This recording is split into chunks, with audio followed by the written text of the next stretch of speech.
नमस्ते। आज के इस विश्लेषण में हम एक ऐसी जगह की बात करने वाले हैं जिसके बारे में जानकर सच में रोंगटे खड़े हो जाते हैं। हम बात कर रहे हैं ओडिशा के पुरी में स्थित प्राचीन जगन्नाथ मंदिर की।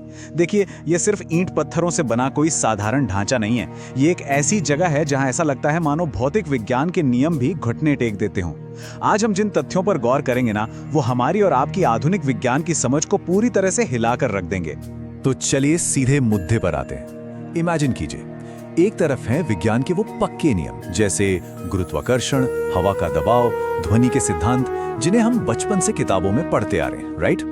और दूसरी तरफ है पुरी के इस मंदिर की वास्तविकता। यहाँ रोजाना कुछ ऐसा होता है जो इन स्थापित नियमों को खुलेआम चुनौती देता है। ये आस्था और विज्ञान का एक बहुत ही दिलचस्प आमना सामना है, और आज हम इसी को डिकोड करने की कोशिश करेंगे।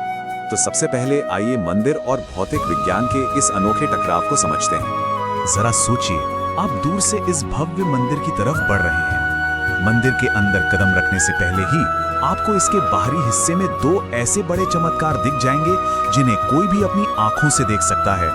पहला, हवा की दिशा को मात देता हुआ मंदिर के शिखर का झंडा, और दूसरा, इस इतने विशाल ढांचे की परछाई का पूरी तरह से गायब होना। ये कोई सुनी सुनाई बातें या पौराणिक कथाएं नहीं हैं। ये वो तथ्य हैं जिन्हें रोज हजारों लोग कैमरे में रिकॉर्ड करते हैं और खुद एक्सपीरियंस करते हैं। अब देखिए, बेसिक साइंस क्या कहता है। दुनिया का कोई भी झंडा उसी दिशा में उड़ेगा जिधर हवा चल रही है ना? बहुत ही नॉर्मल सी बात है। लेकिन पुरी में ऐसा बिल्कुल नहीं होता। हवा जिस दिशा में चल रही होती है, ये झंडा ठीक उसकी उल्टी दिशा में लहराता है। और सबसे ज्यादा हैरान करने वाली बात तो ये है कि दुनिया भर के बड़े बड़े वैज्ञानिक आज तक इसका सटीक कारण नहीं खोज पाए हैं। ये पूरी तरह से एक रहस्य है। अब बात करते हैं परछाई की। दिन का कोई भी वक्त हो, सूरज आसमान में किसी भी एंगल पर हो, इस विशालकाय मंदिर की साफ परछाई आपको कभी जमीन पर दिखाई ही नहीं देगी। अब आप ही बताइए, क्या ये प्राचीन वास्तुकारों की कोई ऐसी इंजीनियरिंग है जिसे आज के सुपर कंप्यूटर भी नहीं समझ पा रहे हैं? या फिर ये कोई ऐसा रहस्य है जो हमारी समझ से ही बाहर है? ये सोचने पर मजबूर कर देता है कि सदियों पहले बिना आज की टेक्नोलॉजी के ऐसा कंस्ट्रक्शन आखिर कैसे मुमकिन हुआ होगा। चलिए अब थोड़ा आगे बढ़ते हैं और बात करते हैं सिंह द्वार की ध्वनि की।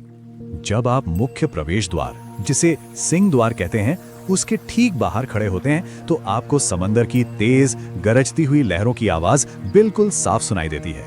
लेकिन जैसे ही आप सिर्फ एक कदम बढ़ाकर सिंह द्वार के अंदर जाते हैं, वो समंदर का शोर अचानक पूरी तरह से गायब हो जाता है। एकदम सन्नाटा। और जैसे ही आप वापस एक कदम बाहर रखते हैं, वो आवाज फिर से लौट आती है। आप इसे जितनी बार चाहें ट्राई कर लें, ये हर बार ऐसे ही काम करता है। अब सवाल ये उठता है कि क्या ये सिर्फ ध्वनि विज्ञान यानी एकॉस्टिक्स का कोई मास्टर क्लास है, या फिर कुछ और? मतलब सिर्फ एक दरवाजे के आर पार जाने से समंदर जैसी विशाल चीज की आवाज पूरी तरह से कैसे म्यूट हो सकती है? आज के टाइम में इस लेवल का नॉइज कैंसिलेशन करने के लिए हमें भारी भरकम मशीनों की जरूरत पड़ती है, लेकिन यहाँ ये काम सदियों से सिर्फ एक दरवाजा कर रहा है। बाहरी चमत्कारों के बाद अब मंदिर के अंदर की अचूक महाप्रसाद व्यवस्था पर नजर डालते हैं। मंदिर के अंदर की दिनचर्या की बात करें तो यहाँ का एक बहुत ही कड़ा नियम है।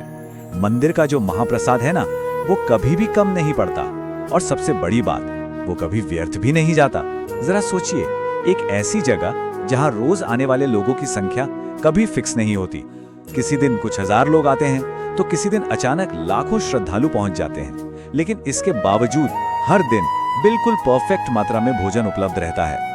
ये व्यवस्था आज की मॉडर्न दुनिया के लॉजिस्टिक्स को भी फेल कर देती है। एक तरफ है पूरी तरह से अनप्रिडिक्टेबल भीड़, किसी को अंदाजा नहीं कि कितने लोग आएंगे, और दूसरी तरफ रिजल्ट देखिए, खाने की कमी जीरो और बर्बादी भी जीरो। आजकल की बड़ी बड़ी केटरिंग कंपनियां इतना डेटा और एल्गोरिदम यूज करने के बाद भी खाना बर्बाद कर देती हैं, लेकिन इस मंदिर की विशाल रसोई की ये व्यवस्था सदियों से बिना किसी गलती के इसी परफेक्शन के साथ चल रही है। अब हम इस चर्चा के सबसे गहरे हिस्से की तरफ चलते हैं, नवकलेबर का रहस्य। इन भौतिक चमत्कारों से थोड़ा अलग हटकर अब हम मंदिर की मान्यताओं के बिल्कुल कोर में जा रहे हैं। नवकुलेबर एक बेहद दुर्लभ अनुष्ठान है जो कुछ सालों के अंतराल पर होता है। इसमें भगवान जगन्नाथ, बलभद्र और सुभद्रा की पुरानी मूर्तियों की जगह नई मूर्तियां स्थापित की जाती हैं। लेकिन ये सिर्फ लकड़ियों को बदलने जैसा नहीं है। इस पूरी प्रक्रिया का सबसे मुख्य और गुप्त हिस्सा है एक बेहद पवित्र चीज का ट्रांसफर, जिसे ब्रह्म तत्व कहा जाता है। ये ट्रांसफर कैसे होता है, ये सुनकर आप सच में हैरान रह जाएंगे। ये प्रक्रिया इतनी ज्यादा गुप्त है कि इसे करने वाले मुख्य पुजारियों की आंखों पर कसकर पट्टी बांधी जाती है, उनके हाथों पर कपड़ा लपेट दिया जाता है। उस रात पूरे शहर की बिजली काट दी जाती है और एकदम घनघोर अंधेरे में बिना देखे इस ब्रह्म तत्व को पुरानी मूर्ति से निकालकर नई मूर्ति में रखा जाता है। मान्यता इतनी कठोर है कि अगर किसी ने भी इस तत्व को देखने की कोशिश की तो उसकी जान जा सकती है। ये बातें विज्ञान और तर्क की सभी सीमाओं से बहुत आगे निकल जाती हैं। तो इन सभी अनसुलझे सवालों का आखिर निष्कर्ष क्या है? मंदिर के बाहर के वो साफ साफ दिखने वाले भौतिक चमत्कार हों या फिर अंदर का ये गहरा आध्यात्मिक अनुष्ठान, एक ही जगह पर इतनी सारी रहस्यमयी घटनाएं, क्या ये सब महज कोई संयोग है या सच में यहाँ कोई ऐसी शक्ति मौजूद है जो हमारी इंसानी समझ और विज्ञान की पकड़ से बहुत परे है? देखिए, हम यहाँ किसी एक विचार का समर्थन नहीं कर रहे हैं, बल्कि इन सभी प्रामाणिक तथ्यों को एकदम निष्पक्ष रूप से आपके सामने रख रहे हैं। ये एक ऐसा जंक्शन है जहाँ विज्ञान का तर्क और इंसान का गहरा विश्वास दोनों आमने सामने खड़े हैं। शायद यही वो जगह है जहाँ विज्ञान और आस्था एक साथ खड़े नजर आते हैं। यहाँ आकर सिर्फ दर्शन नहीं होते, बल्कि हमारे दिमाग में बहुत से सवाल जन्म लेते हैं। जहाँ विज्ञान अपने तर्कों के साथ रुक जाता है, क्या वहीं से आस्था शुरू होती है? या शायद दोनों किसी ऐसे पॉइंट पर आकर मिल जाते हैं जिसे हम अभी तक समझ नहीं पाए हैं? यही इस पूरे विषय का असली सार है। तो चलिए इस विश्लेषण को एक आखिरी विचार के साथ खत्म करते हैं। क्या पुरी का ये रहस्य कभी पूरी तरह से सुलझ पाएगा? क्या विज्ञान कभी उस झंडे के उल्टी दिशा में उड़ने का लॉजिक बता पाएगा?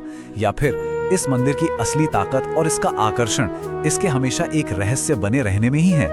शायद कुछ चीजें बनी ही इसलिए हैं ताकि वो हमें ये याद दिलाती रहें कि इस ब्रह्मांड में अभी भी बहुत कुछ ऐसा है जो हमारी समझ से बाहर है। इसी सवाल के साथ आज का ये विश्लेषण हम यहीं समाप्त करते हैं। हमारे साथ जुड़े रहने के लिए आपका बहुत बहुत